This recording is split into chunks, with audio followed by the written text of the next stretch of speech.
And we've all, I'm going to go back to this wonderful slide, we've seen enough of it today, haven't we? We've all enjoyed the good coffee, but no buns. We got buns before we start, but no break buns. Oh, you must have eaten it all of this, because there was not on an island. Anyway, the wicked issues. Beautiful term. It sums up the complexity, the badness, the knottiness, the difficultness of tackling complex issues, and both Birtill and King referred again and again to those dynamics and the trade-offs between ideology and evidence, between democracy and elites, between expertise and public participation. And that's what these three wicked issue case studies grapple with day in, day out. So we're really looking forward to hearing how they are tackled, what some of the lessons are, and I'm sure they can be as candid as Michael Birtill and Anthony King actually, who clearly are not bothered by anyone and not accountable to anyone and are able to sweep aside things that they don't like. So I hope you'll behave in the same way in order that we can all learn. The first one, just by its title, you can get the drift and the complexity. How do you do stuff in busy cities that were built thousands of years ago and that have been developed with heavy infrastructure? How do you make changes? How do you adjust? And we're really looking forward to Peter Bradley and Ben Plowden from Transport for London to take us through. They've been instructed to be short and sharp because they can be interactive, and the questioning session is really important, so that we want to create time for questions and answers. So over to you guys. So good morning, ladies and gentlemen. I'm Peter Bradley. I'm Head of Consultation at Transport for London. And first of all, I should say that I'm giving apologies for Ben Plowden because the colleague up there isn't Ben. This is Oliver Birtill, who's one of the senior consultation managers. And Ben sends his apologies. He's been called away to a board meeting. TfL at the moment is facing a lot of challenges. We've got a comprehensive spending review announcement next month, and obviously we've got a mayoral election next year. So a number of things that actually are sort of, grappling with our attention at the moment. So Ben does send his apologies, but wishes everybody here well. So we're going to look at cycle superhighways, allocating road space within a congested city. My colleague Oliver Birtill will give an overview of the cycle superhighway scheme, something he's been intimately involved with over the last few years, and then I will follow up on a specific case study with the East-West Cycle Superhighway. So without further ado, I'll hand over to Ollie.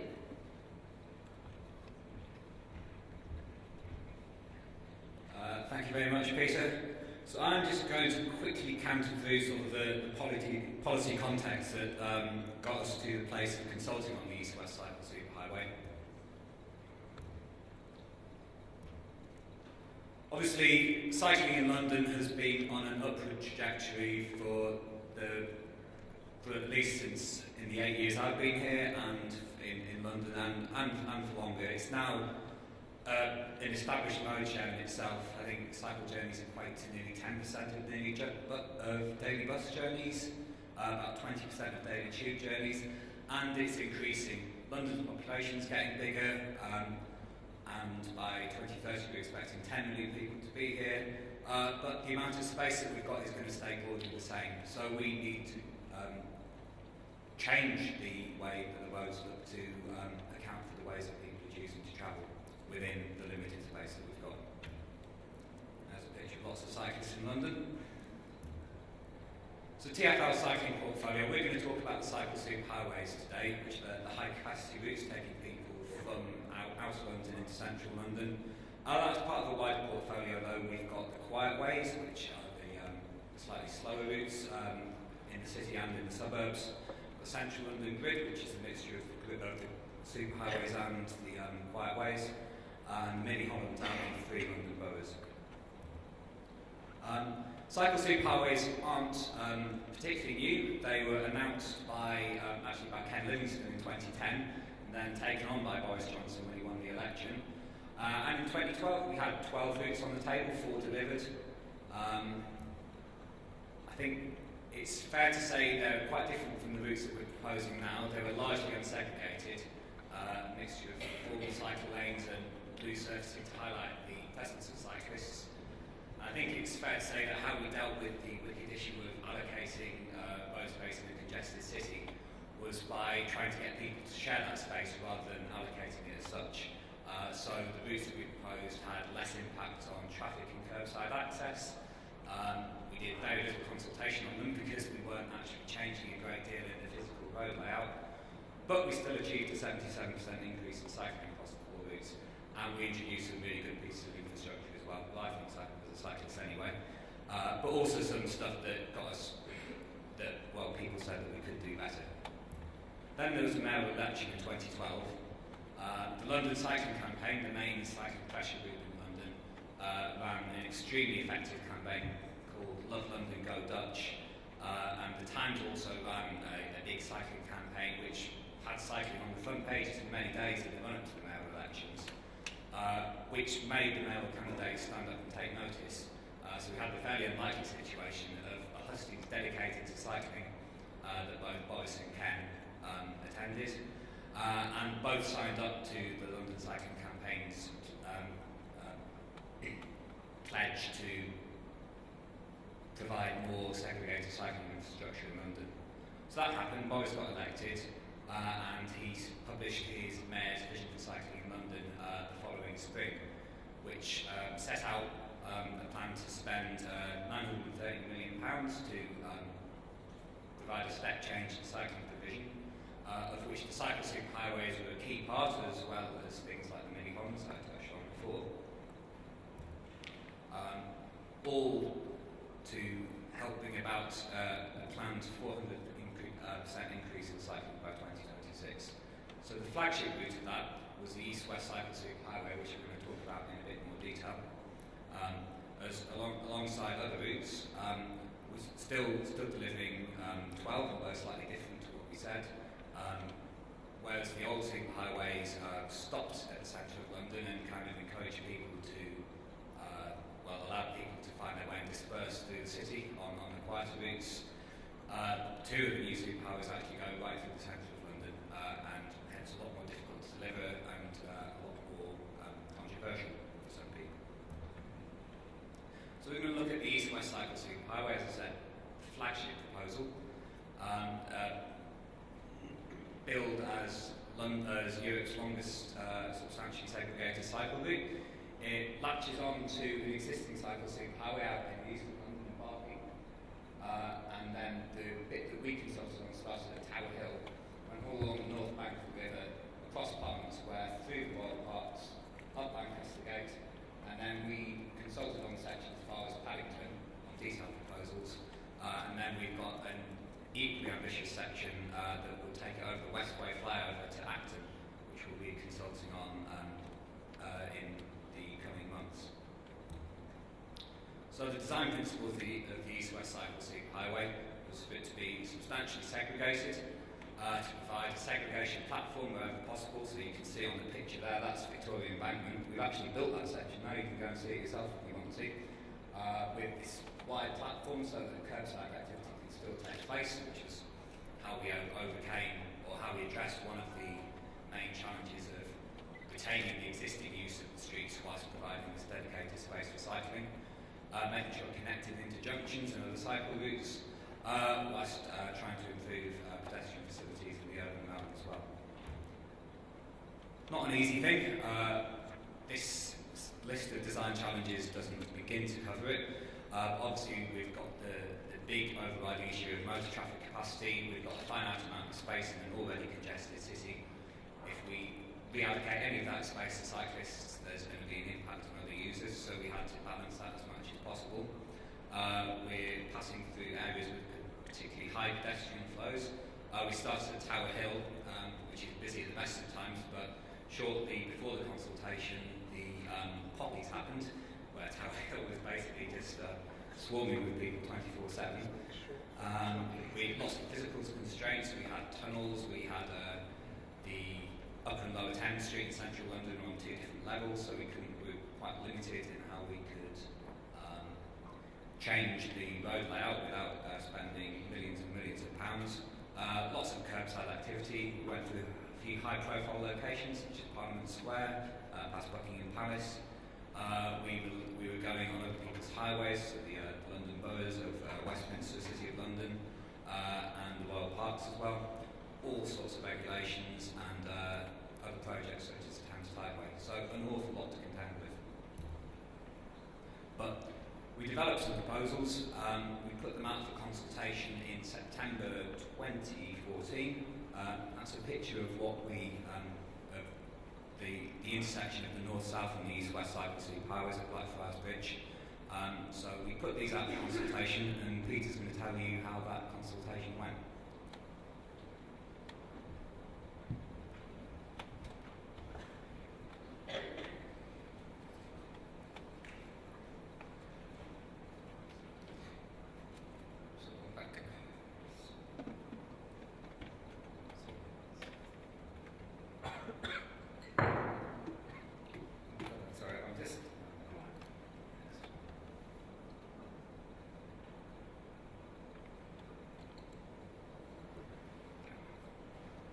So, East-West Cycle Superhighway consultation. This was no mean feat, as Ollie said. It was held last year between 3rd of September and 9th of November. 22 public events, emails to over 2 million registered transport users. We met over 100 stakeholders, 230,000 leaflets sent to properties sort of in the immediate area. Consultation website actually hosted our consultation with questions seeking views on the overall proposals, but also for the individual sections of the service as well. Press release, media activity, and a whole on social media as well. So really quite an extensive response. And there were quite a number of challenges.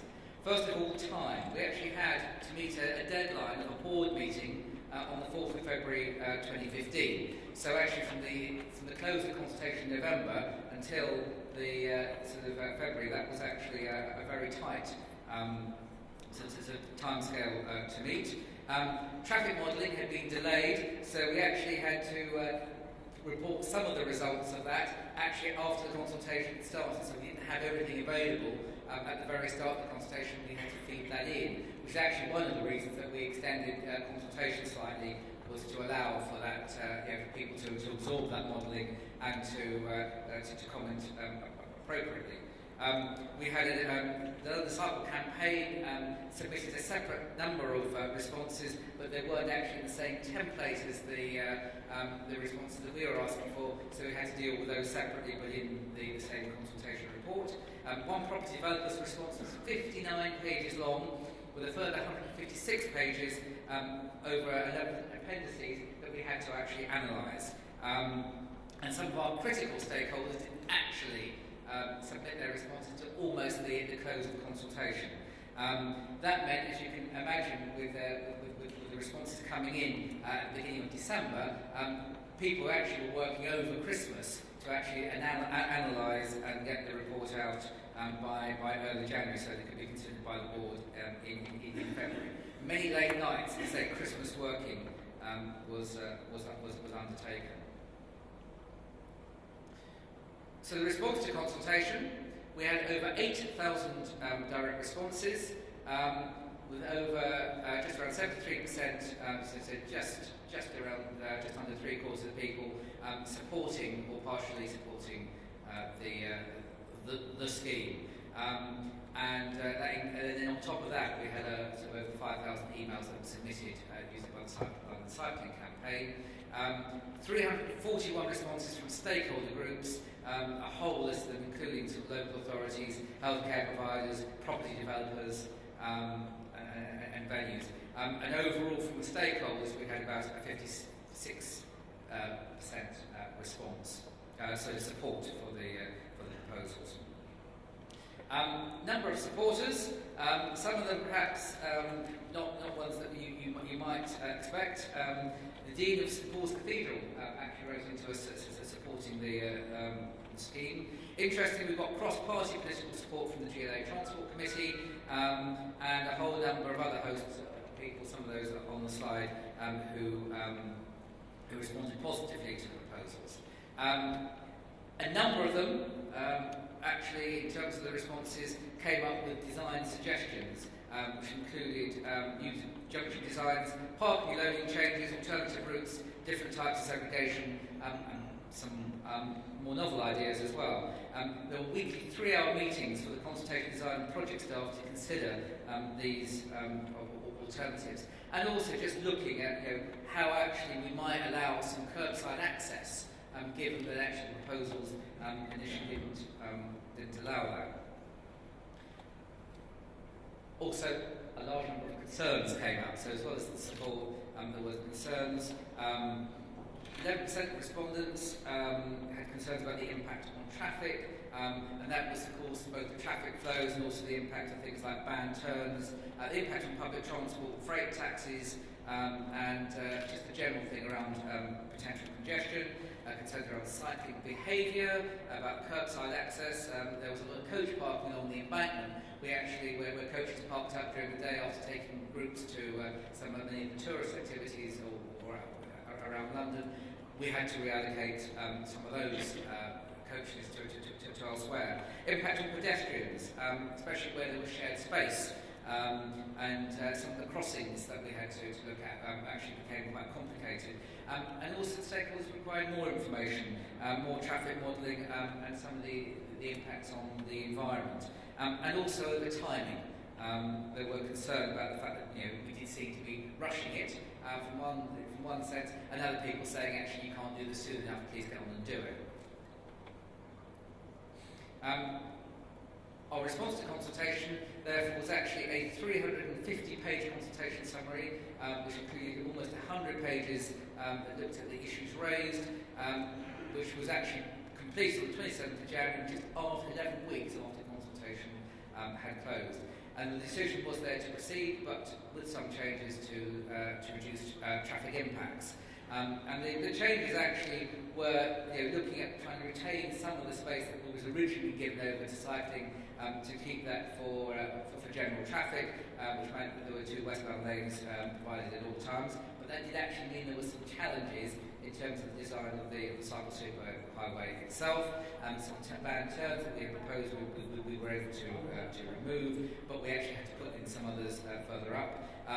There were removals of things like bus stops, and we had to look at sort of the whole impact of loading disabled motorcycle parking on the embankment.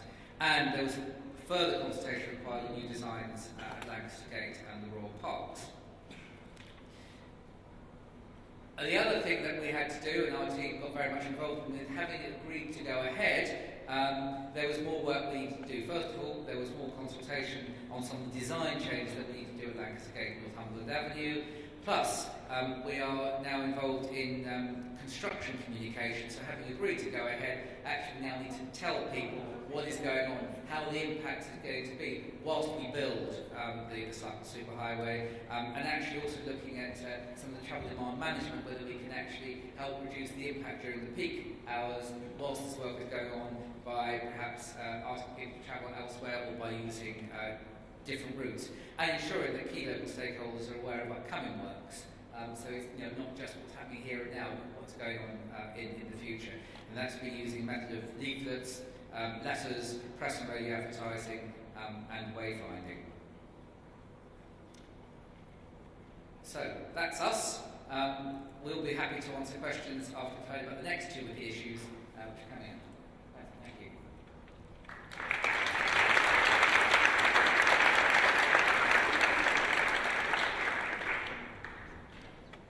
Thanks very much, Peter, and apologies, Ollie, for not getting your name. Oliver's my name as well, so it should have been in my head. So apologies for that. But thanks for doing exactly what we hoped. There was a bit of politics in it, mayoral candidates, there was lobby groups, and how you manage and respond to that legitimately. Because lobbying is legitimate, but you don't want to over-listen or be distracted. And then the mind-numbing complexities came over really well, so many thanks for that first wicked issue.